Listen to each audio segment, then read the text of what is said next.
नहमदुहु व नुसल्ली अला रसूलिहिल करीम अम्मा बाद फ़ाउज़ु बिल्लाहि मिनश शैतानिर रजीम बिस्मिल्लाहिर रहमानिर रहीम। मुहतरम समाईन अस्सलामु अलैकुम। आज 14 अगस्त जो कि जोश व खरोश से मनाया जा रहा है। अल्हम्दुलिल्लाह बज़्म रहनुमाई इस्लाम के प्लेटफॉर्म से हर साल 14 अगस्त के दिन स्कूल, कॉलेजेस और यूनिवर्सिटीज़ में सालाना कॉन्फ्रेंस और सेमिनार मुनक्किद किए जाते हैं।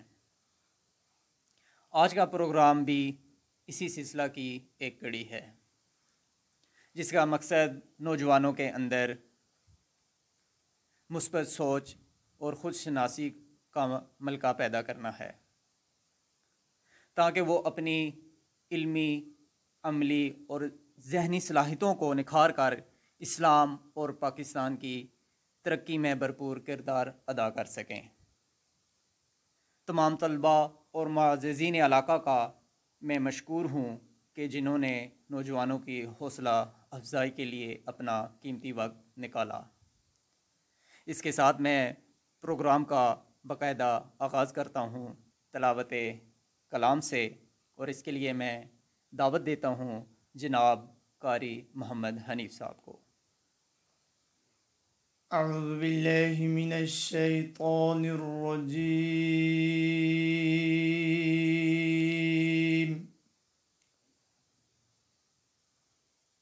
बिस्मिल्लाहिर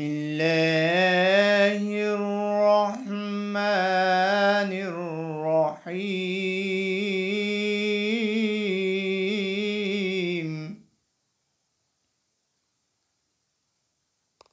या अय्यतुहन नफ्सुल मुतमइन्नह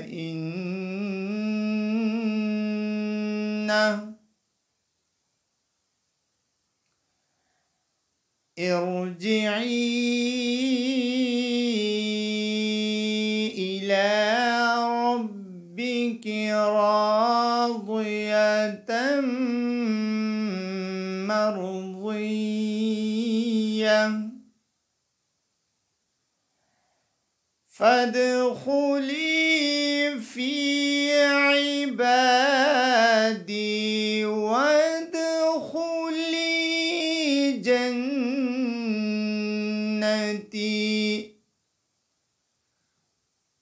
सदक़ल्लाहुल अज़ीम।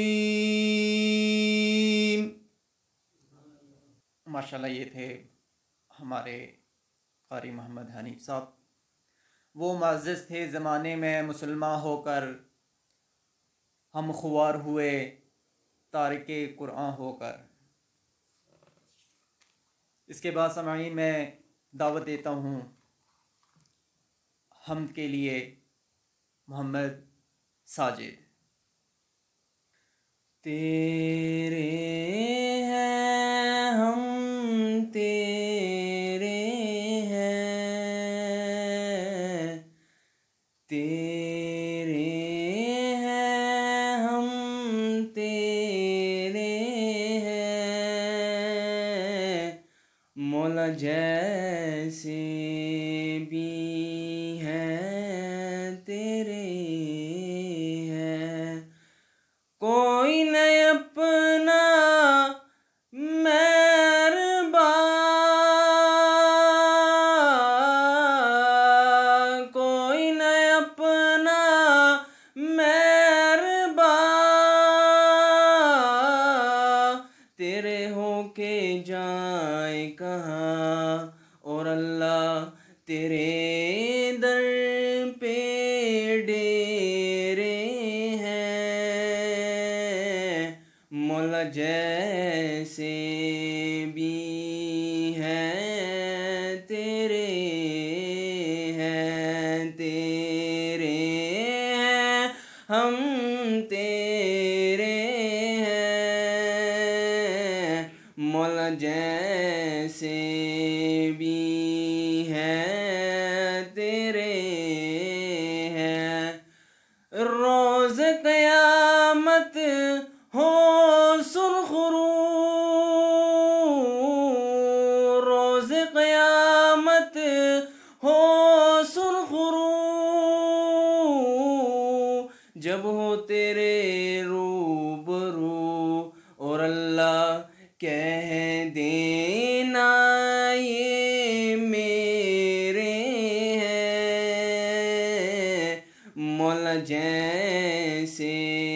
भी हैं तेरे हैं,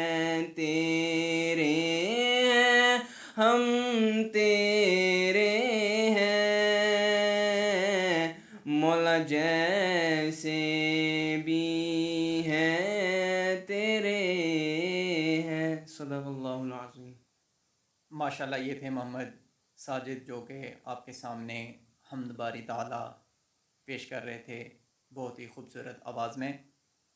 मैं बाकायदा प्रोग्राम का आगाज़ करते हुए पहले मुकर्रर मोहम्मद नवीद जिनका मौजू है आज़ादी क्या है का दावत देता हूँ कि वो आएँ और अपने ख़यालात का इजहार करें। मोहम्मद नवीद। नहमदुहु व नुसल्ली व नुसल्लिमु अला रसूलिहिल करीम, अम्मा बाद, फ़अऊज़ु बिल्लाहि मिनश शैतानिर रजीम, बिस्मिल्लाहिर रहमानिर रहीम। सुना रहा है आईना दिल नवीद आज़ादी, सुना रहे हैं आईना दिल नवीद आज़ादी, मना रहे हैं चमन आज ईद आज़ादी। हमारे सामने है रोज़ो शब का आईना, गज़ब की फ़र्द अमल है गज़ब का आईना। सामईन मोहतरम और बज़्म रहनुमा इस्लाम के साथियों, अस्सलामु अलैकुम व रहमतुल्लाहि व बरकातुहू। सामईन मोहतरम, आज मुल्क भर में यौम आज़ादी मनाया जा रहा है। हर तरफ खुशियाँ हैं, चरागाह हैं, तकरीरें हैं, जलसे हैं, जुलूस हैं, झंडे हैं, चरागाह हैं, नारे हैं। मगर ए आज़ादी का जश्न मनाने वालों, क्या तुम जानते भी हो कि इस आज़ाद मुल्क के लिए कितने माओं के लख्ते जिगर कट गए, आरज़ुओं के कितने महल जल गए, कितनी आसमतें लुट गईं, खून के कितने दरिया बह गए। ए आज़ादी के शादियानों पर थरकने वालों, क्या तुम जानते भी हो कि आज़ादी क्या है? क्या आज़ादी ये है कि हम माँ बहन का फ़र्क मिटा दें, पर्दा हटा दें, फहाशी को आम कर दें? क्या आज़ादी ये है कि हम जो चाहें खाएं, जो चाहें पिएं, जैसे चाहें ज़िंदगी गुजारें? क्या आज़ादी ये है कि हम जैसे चाहें थरकें, नाचें, गाएं और उधम मचाएं? क्या आज़ादी ये है कि हम सूद को हलाल कर दें, शराब और जुआ आम कर दें? क्या आज़ादी ये है कि हम जिसका चाहें गला काट दें, जिसका चाहें हक दबा लें, जिसकी चाहें इज़्ज़त लूट लें? अरे दोस्तों, अरे मेरे दोस्तों, ये आज़ादी नहीं। अगर ये आज़ादी है तो फिर ये आज़ादी तो हमें हिंदुस्तान में भी हासिल थी। वहाँ बेपर्दगी की आज़ादी थी, सुदखोरी और शराब नोशी की आज़ादी थी, वहाँ फहाशी और बदमाशी की आज़ादी थी। फिर क्यों हमने लाखों बच्चे यतीम करवाए? क्यों हमने हज़ारों माँ और बहनों की इज़्ज़तें लुटवाई? अल्लाह के बंदो, हमने तो आज़ादी इसलिए हासिल की थी कि हम बंदों की ग़ुलामी से कट कर सिर्फ़ और सिर्फ अल्लाह की ग़ुलामी का तो अपने गले में डाल दें। लेकिन ज़रा रुक कर सोचिए, क्या यह मकसद पूरा हो गया है? क्या हम वाकई आज़ाद हो चुके हैं? अगर हम तसव्वुरात की दुनिया से निकल कर हक़ाइक़ की दुनिया में कदम रखें तो हमें बड़ी तल्ख़ सूरत हाल का सामना करना पड़ता है। सामईन मोहतरम, सूरत हाल ये है कि पाकिस्तान आज अरबों खरबों डॉलरों का मकरूज़ हो चुका है। यकीन जानिए कि ये कर्ज़े सिर्फ अफसरों, वज़ीरों और हुकूमती अहदेदारों की अय्याशियों के लिए लिए जाते हैं। आज यूँ महसूस होता है कि चंद सौ ख़ानदानों ने अपनी हिरस की खातिर मुल्क को वर्ल्ड बैंक और IMF के पास गिरवी रख दिया है। गालिब ने कहा था, उधार की पीते थे और मैं कहते थे, रंग लाएगी हमारी फाका मस्ती एक दिन। तो हमारी फाका मस्ती रंग ला चुकी है। हमारी आज़ादी सलब कर ली गई है। हमें हम ग़ुलामी की ज़ंजीरों में जकड़ दिया गया है। IMF वाले हमारे हुक्मरानों को जो हुक्म देते हैं वो हमें तस्लीम करना पड़ता है। वो हमें कहते हैं बिजली के नर्ख बढ़ाओ, हम बढ़ा देते हैं। वो कहते हैं गैस महंगी करो, वो कहते हैं मुलाजमीन को बेरोज़गार कर दो, कभी कहते हैं फ़लाँ टैक्स नाफिज कर दो। और हमारे हुक्मरानों को उनके ये सारे अहकाम मानने पड़ते हैं। वो कभी कहते हैं कि मुजाहिदीन को जेलों में डाल दो, कभी कहते हैं कि मदरसों पर घेरा तंग कर दो, और हमारे हुक्मरान उन अहकामात की बजावरी में लग जाते हैं। सुन लीजिए, जब तक हम अल्लाह और अल्लाह के रसूल सल्लल्लाहु अलैहि वसल्लम की ग़ुलामी इख्तियार नहीं करेंगे, उस वक्त तक अमेरिका, रूस, IMF और बैंक के हम ग़ुलाम रहेंगे। लेकिन जिस दिन हमने अल्लाह और अल्लाह के रसूल सल्लल्लाहु अलैहि वसल्लम की ग़ुलामी इख्तियार कर ली, उस दिन इंसानी ग़ुलामी की सारी ज़ंजीरें टूटती चली जाएंगी। अल्लाह करे कि हम जल्द से जल्द ये बात समझें। अल्हम्दुलिल्लाहि रब्बिल आलमीन। माशाल्लाह, ये थे मोहम्मद नवीद, जो कि आपके सामने मौजूए आज़ादी बड़े ख़ूबसूरत अंदाज में पेश कर रहे थे। इसके बाद मैं दावत देता हूँ नमान जावेद को, जिनका मौजू है क़याम पाकिस्तान के मकासद। जनाब मोहम्मद नुमान जावेद। नहमदुहु व नसल्ली अला रसूलिहिल करीम, अम्मा बाद, फ़अऊज़ु बिल्लाहि मिनश शैतानिर रजीम, बिस्मिल्लाहिर रहमानिर रहीम। सामीन मोहतरम और मेरे बज़्म रहनुमाई इस्लाम के साथियों, अस्सलामु अलैकुम। आज क़याम पाकिस्तान के मकासद इस उन्वान को सामने रखते हुए मैं जश्न आज़ादी मनाने वालों से पूछता हूँ, है कोई जो ये एतराफ़ करे कि हम अहले कूफ़ा हैं, जो एक हुसैन की शहादत के बाद किसी और हुसैन की आमद के मुंतज़िर हैं? है कोई जो ये एतराफ़ करे कि हमारे होंठों पर खामोशी का साया है और हमारे दिलों में यजीद वक्त का खौफ तारी है?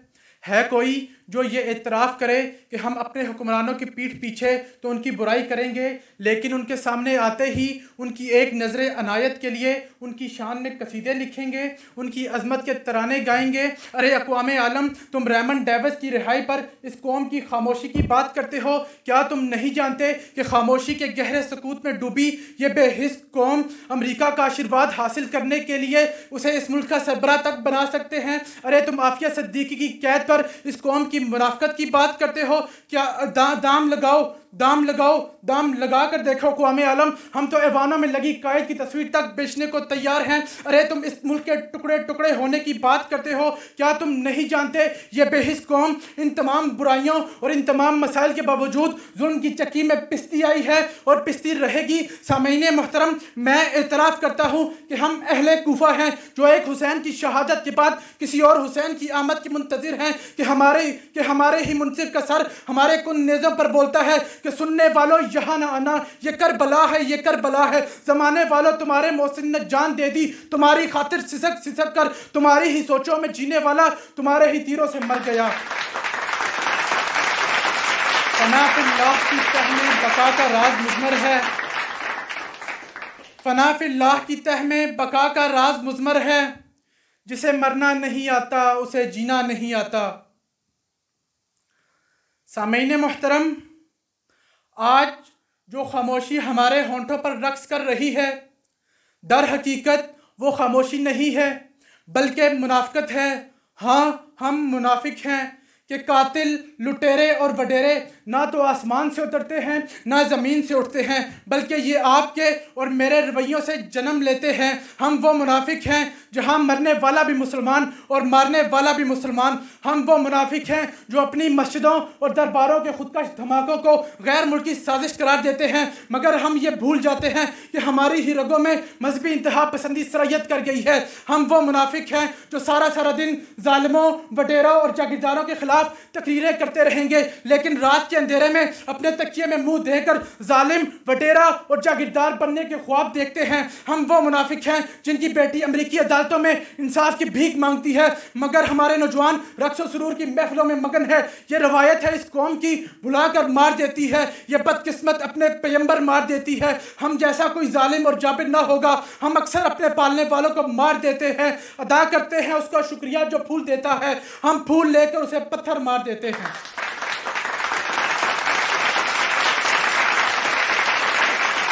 आमीन मुहतरम, आइए अब उम्मीद सहर की बात करते हैं, मगर उससे पहले आपको और मुझे एक अहद करना होगा, एक ऐलान करना होगा, और वो है बगावत का ऐलान।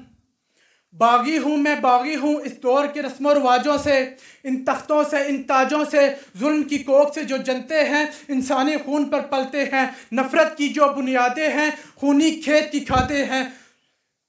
बागी हूँ मैं, बागी हूँ जो चाहे मुझ पर जुल्म करो। औरत को जो नचवाते हैं, बाजार की जिस बनाते हैं, फिर उसकी असमत के गम में तहरीकें भी चलवाते हैं। ऐसे झूठे और बदकारों से, बाजार के इन मामारों से, हाँ बागी हूँ मैं, बागी हूँ जो चाहे मुझ पर जुल्म करो। मज़हब के जो व्यापारी हैं सबसे बड़ी बीमारी है, ऐसे झूठे और मक्कारों से, मज़हब के ठेकेदारों से। हाँ बागी हूँ मैं, बागी हूँ जो चाहे मुझ पर जुल्म करो। जहाँ बिगड़ी हुई तकदीरें हैं, जहाँ ज़ातों के गोरख धंधे हैं, जहाँ नफ़रत के ये फंदे हैं, सोचों की ऐसी पस्ती से, जुल्म की इस गंदी बस्ती से। हाँ बागी हूँ मैं, बागी हूँ जो चाहे मुझ पर जुल्म करो। मेरे हाथ में हक का डंडा है, मेरे सर पे जुल्म का फंदा है। मैं मरने से कब डरता हूँ, मैं मरने के लिए जिंदा हूँ। मेरे खून का सूरज चमकेगा तो बच्चा बच्चा बोलेगा। हाँ बागी हूँ मैं, बागी हूँ जो चाहे मुझ पर जुल्म करो। वमा अलैना इल्लल बलागुल मुबीन।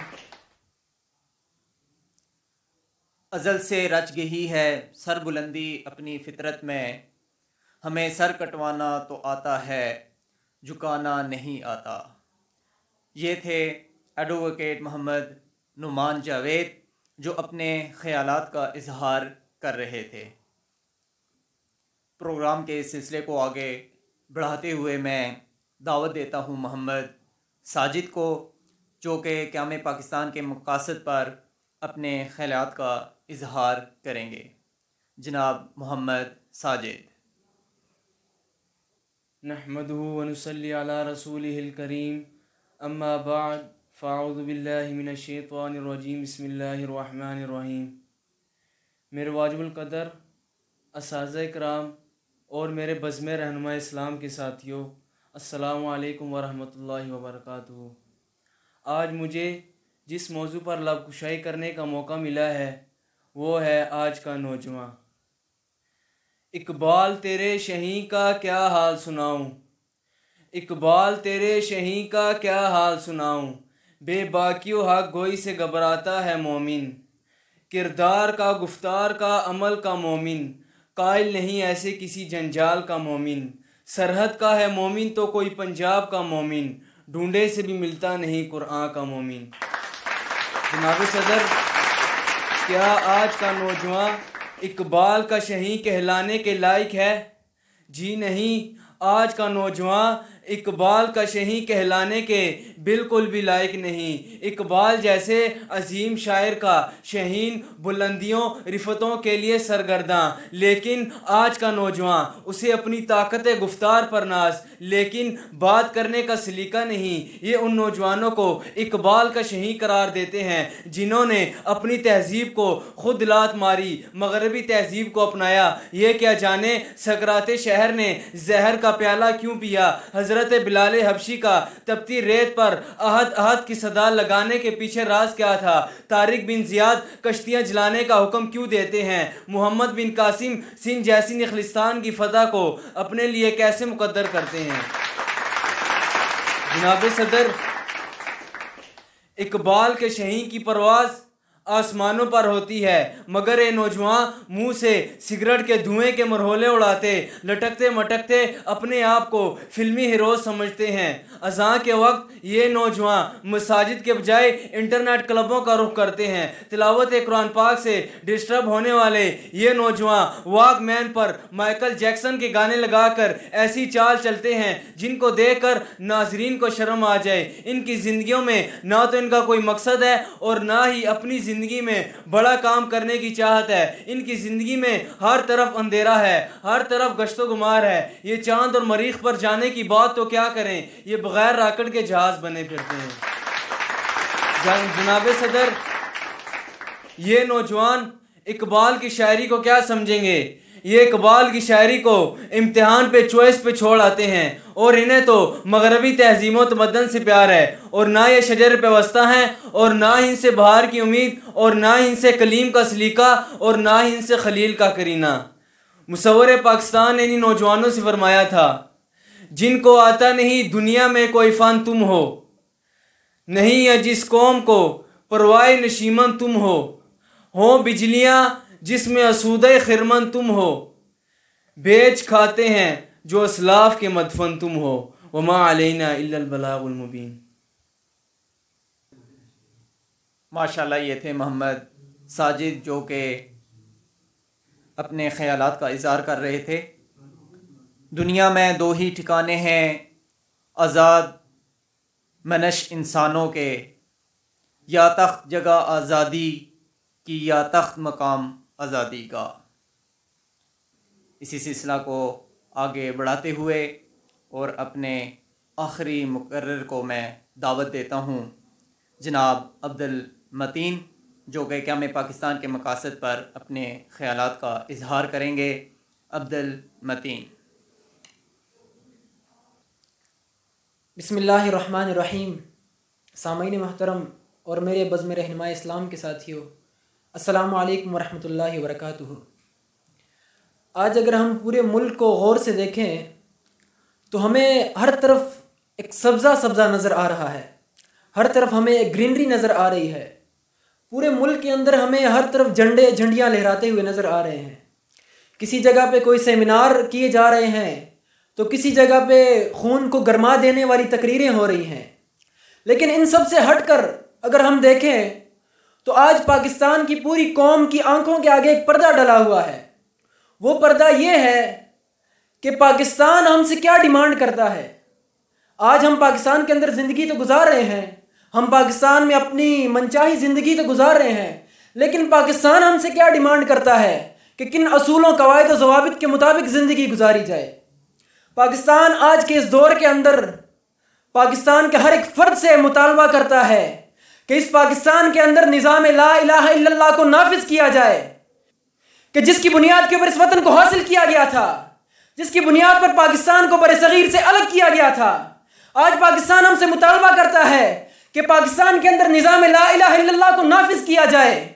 पाकिस्तान तो इसलिए हासिल किया गया था कि इसके अंदर निज़ाम ला इलाहा इल्लल्लाह मोहम्मद रसूलुल्लाह को नाफिज किया जाएगा, कि जो निज़ाम आज से 1450 साल पहले जनाब मोहम्मद सल्लल्लाहु अलैहि वसल्लम इस कायनात को देकर चले गए हैं। इसलिए कायद आज़म ने एक मकाम पे कहा था, जब अलीगढ़ में उनसे सवाल किया गया कि पाकिस्तान का आइन क्या होगा, पाकिस्तान का निज़ाम क्या होगा, पाकिस्तान के अंदर किन असूलों के मुताबिक ज़िंदगी गुजारी जाएगी, तो कायद ने बड़े वाज़ेह अंदाज में उसका जवाब दिया कि मैं कौन होता हूँ पाकिस्तान का आइन रखने वाला, मैं कौन होता हूँ पाकिस्तान के अंदर निज़ाम को लाने वाला। ये मुल्क इस्लाम की बुनियाद पर हासिल किया गया है और इस मुल्क के अंदर इस्लाम का निज़ाम होगा, इस मुल्क के अंदर कुरान और हदीस का निज़ाम होगा। आज किधर है वो इस्लाम का निज़ाम, आज किधर है कुरान हदीस का निज़ाम। आज कौन सा ऐसा फ़र्द है पाकिस्तान का जो दावे के साथ कह सकता हो कि जिसकी 24 घंटे की ज़िंदगी कुरान और हदीस के मुताबिक गुजर रही हो। आज कौन सा ऐसा इंसान है कि जिसकी ज़िंदगी इस्लाम के असूलों के मुताबिक गुजर रही हो। आज कौन सा ऐसा इंसान है कि जिसकी ज़िंदगी कायद के फरमानों के मुताबिक गुजर रही हो। यह पाकिस्तान का बहुत बड़ा मुतालबा है कि पाकिस्तान के अंदर निज़ाम ला इलाहा इल्लल्लाह को नाफिज किया जाए, पाकिस्तान के अंदर कुरान और हदीस के उस निज़ाम को नाफिज किया जाए। और यह निज़ाम तब तक इस मुल्क के अंदर नाफिज नहीं हो सकता जब तक कि पाकिस्तान का हर एक फ़र्द कुरान और हदीस का खुद बगौर मुताला क्यों ना करे। इसलिए कायद आज़म ने फरमाया था कि पाकिस्तान के हर एक फ़र्द के पास कुरान का एक नुस्खा होना चाहिए ताकि वो अपने मसाइल को ख़ुद हल करने वाला हो, अपने मसाइल को ख़ुद कुरान और हदीस की रोशनी से हल करने वाला हो। आज कौन है कुरान को कौन समझने वाला है? आज कौन कुरान के तर्जमे को जानने वाला है? आज कौन सा ऐसा फ़र्द है कि जो सूरह फातिहा का बुनियादी खुलासा जानने वाला हो? किसको पता है कि सूरह फातिहा के अंदर क्या चीज़ मांगी जा रही है? आज मैंने ऐसे लोग भी देखे हैं कि जिनको नमाज जनाजा का नहीं पता जनाजे के अंदर क्या तकबीरात होती हैं। ऐसे लोगों को भी देखा है कि जिन्हें ईदैन की तकबीरात का नहीं पता, बस एक दूसरे को देख के ईद की नमाजें अदा की जा रही हैं। आज लोगों को ज़कात की मिकदार का नहीं पता। बहरहाल इस मुल्क के अंदर वो निज़ाम ला इलाहा इल्लल्लाह नहीं है कि जो निज़ाम कायद आज़म चाहते थे। कायद आज़म जब अपनी उम्र के आखिरी अय्याम पे पहुँचे तो कायद आज़म ने एक मकाम पे फरमाया कि ज़िंदगी की मेरी बस सिर्फ एक ख्वाहिश रह गई है कि इस वतन के अंदर इस्लाम का निज़ाम नाफिज हो जाए और बहुत जल्द हमें हज़रत उमर फ़ारूक का दौर देखने को मिले। आज किधर है वो उमर फ़ारूक का दौर? आज किधर है उमर फ़ारूक जैसे हुक्मरान कि 22 लाख मुरब्बा मील के ऊपर हुकूमत है और उमर फ़ारूक फिर भी ये कहते फिर रहे हैं कि दरियाए फुरात के किनारे के ऊपर अगर एक कुत्ता भी भूख की वजह से मर गया तो उसका सवाल भी उमर से क़यामत के रोज़ किया जाएगा कि उमर ये तेरी हुकूमत के अंदर था, ये तेरी राय का हिस्सा था। कुल्लुकुम राइन व कुल्लुकुम मसऊलतुन अन रियायतिही, ये तेरी राय का हिस्सा था। आज किधर है उमर फ़ारूक जैसे हुक्मरान कि 22 लाख मुरब्बा मील के ऊपर हुकूमत है, 22 लाख मुरब्बा मील के ऊपर हुकूमत है और सफ़र के लिए जा रहे हैं। कोई प्रोटोकॉल नहीं, कोई आगे पीछे गार्ड नहीं, कोई कुछ नहीं। हाल क्या है? सफ़र के ऊपर जा रहे हैं। एक गुलाम है, एक ऊँटनी है और चंद खाने पीने की अशिया हैं। और गुलाम से क्या कहते हैं कि अगर मैं ऊँटनी पर सवार हो गया अगर तुम पैदल चलना शुरू हो गए तो ये तुम्हारे साथ ज्यादती है, तुम्हारे साथ नाइंसाफ है। और अगर तुम ऊँटनी पर सवार हो गए और मैं पैदल चलना शुरू हो गया तो ये मेरे साथ नाइंसाफ़ी है, मेरे साथ ज्यादती है। और अगर हम दोनों ऊँटनी पर सवार हो गए तो ये ऊँटनी के साथ ज्यादती है, ऊँटनी के साथ नाइंसाफ है। तो तय ये हुआ कि पहली मंजिल हज़रत उमर फ़ारूक ऊँटनी पर सवार हैं और गुलाम पैदल चल रहा है ऊँट की लगाम को पकड़कर, और दूसरी मंजिल गुलाम ऊँट पर सवार है और उमर फ़ारूक पैदल चल रहे हैं ऊँट की लगाम को पकड़कर। आज किधर है उमर फ़ारूक जैसे हुक्मरान? आज कहाँ है वो उमर फ़ारूक का दौर? बहरहाल मेरी गुफ्तगू का हासिल क्या है? मेरी गुफ्तगू का हासिल यही है कि कायद आज़म इस मुल्क के अंदर इस्लाम के निज़ाम को नाफिज करना चाहते थे। कायद आज़म, कुछ लोग कहते हैं कि कायद आज़म एक सेकुलर निज़ाम को चाहते थे। कायद आज़म इस मुल्क के अंदर मगरिबाना कल्चर को राइज करना चाहते थे, लेकिन कायद आज़म की चाल डाल को देखें, वो एक मगरिबाना था, उनका उठन बैठन मगरिबाना था, लेकिन उनके सीने के अंदर जो दिल था वो माज मुसलमानों के लिए धड़कता था। कायद आज़म ने कहा था कि मैंने एक अयाशाना ज़िंदगी को तर्क करके यहाँ बरसगीर में मुसलमानों की खातिर आया हूँ। एक मकाम पे कायद आज़म ने फरमाया था कि हमने पाकिस्तान महज एक ज़मीन के टुकड़े के लिए नहीं हासिल किया, बल्कि हम तो एक ऐसी तजर्बागाह बनाना चाहते हैं कि जिसके अंदर हम इस्लामी असूलों को आजमा सकें, जिसके अंदर रहते हुए हम लोगों को बता सकें कि this is Islam and these are the rule regulation of Islam which we are following. ये इस्लाम है और ये इस्लाम का निज़ाम है। वमा अलैना इल्लल बलागुल मुबीन। अब मैं इस तकरीब को इख्तिताम की तरफ ले जाते हुए दावत देता हूँ इस सेमिनार के मेहमान खुसूसी, जो कि बज़्म इस्लाम के रूह रवां और चेयरमैन हैं उलमाए अमन कमेटी इस्लामाबाद, जनाब मौलाना वसीम अख्तर अल अज़हरी साहब, कि वो आएँ, नौजवानों की हौसला अफजाई भी करें और अपने ख़यालात का इजहार भी करें। जनाब मौलाना वसीम अख्तर अल अज़हरी।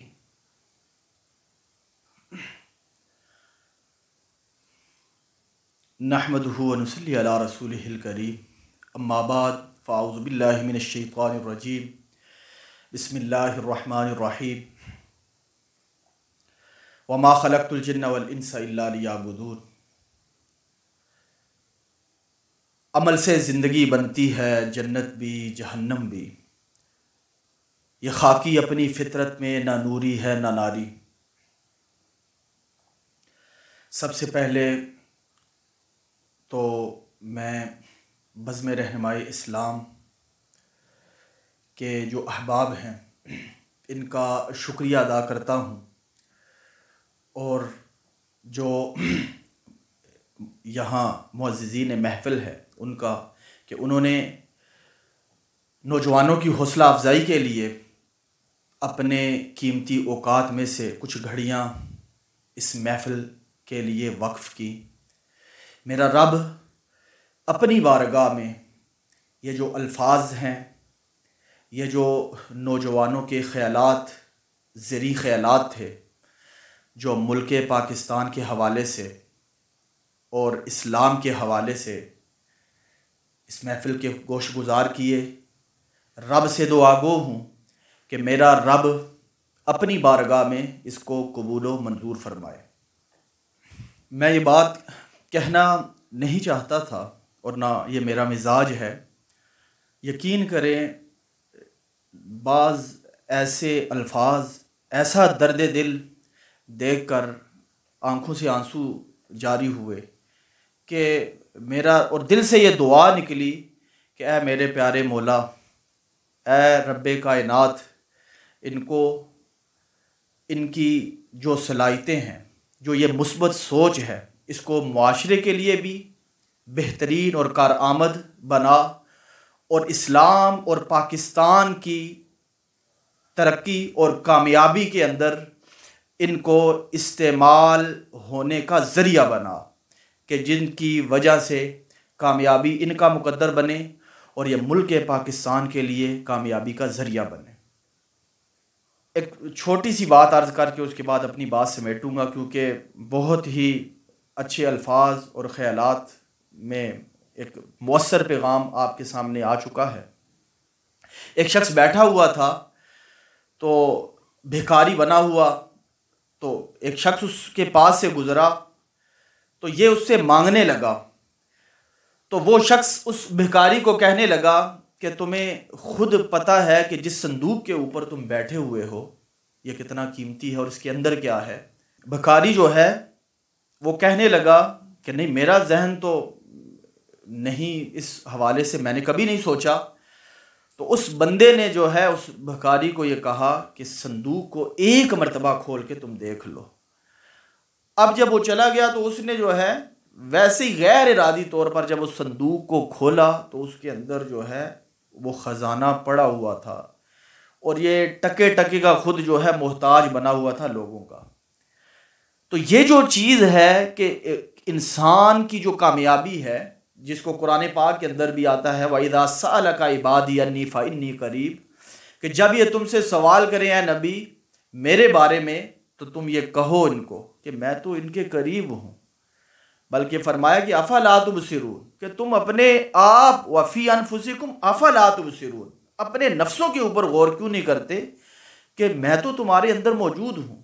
तो इंसान के अंदर वो ताकत, वो कामयाबी, वो हर चीज़ को पाने का राज पड़ा हुआ है।